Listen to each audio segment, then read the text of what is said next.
Dark tourism, a phenomenon that involves travelling to places associated with death, suffering and historical turmoil.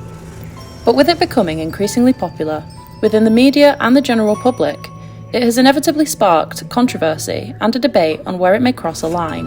Did we just find a dead person in the suicide forest, hanging? While in this series we've discussed the positive aspects of dark tourism, unsurprisingly, there's a darker side to it too.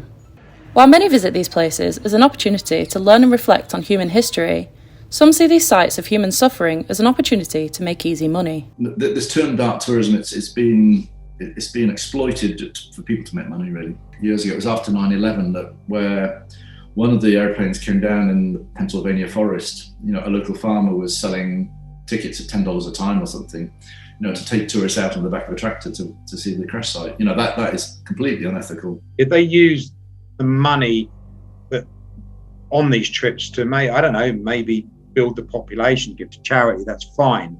But unfortunately, that will never happen. Wherever you've got money, you've got capitalists that will keep the money. That's the problem, isn't it? People profiting from other people's misfortune, regardless of who those people are.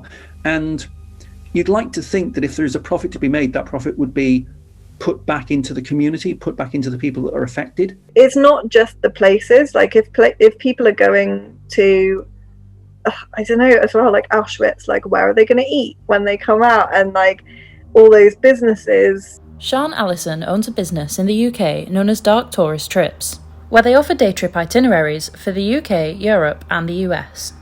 Our focus is not on selling. It's more of an information page. It is something easy to understand and to allow people to interact and engage in a shared interest. Another controversial aspect of dark tourism involves tourist behaviour. Many tourists have taken the opportunity to capture their experiences with selfies that are later posted to social media.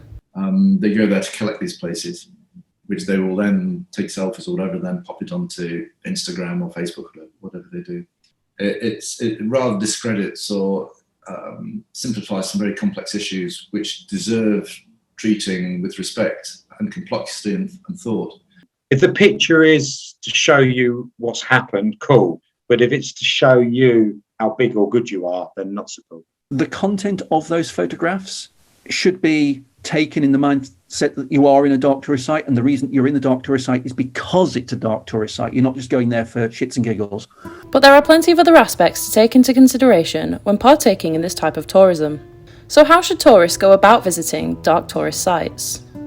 Don't use inappropriate language or make inappropriate comments. Don't talk loudly about unrelated issues at the site or laugh or mess around. When you visit a dark tourist site, the word you must use is respect.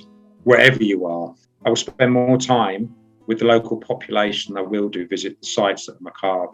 So it's like about respect for the history of the place you're visiting, and also listening to people. A lot of it's about hearing people's stories. The very fact that you're going to a dark tourist site means that you should be respectful of it in the first place. It's also very important to educate yourself about the site you're about to visit so that you're prepared and so that you can ask the guides meaningful questions.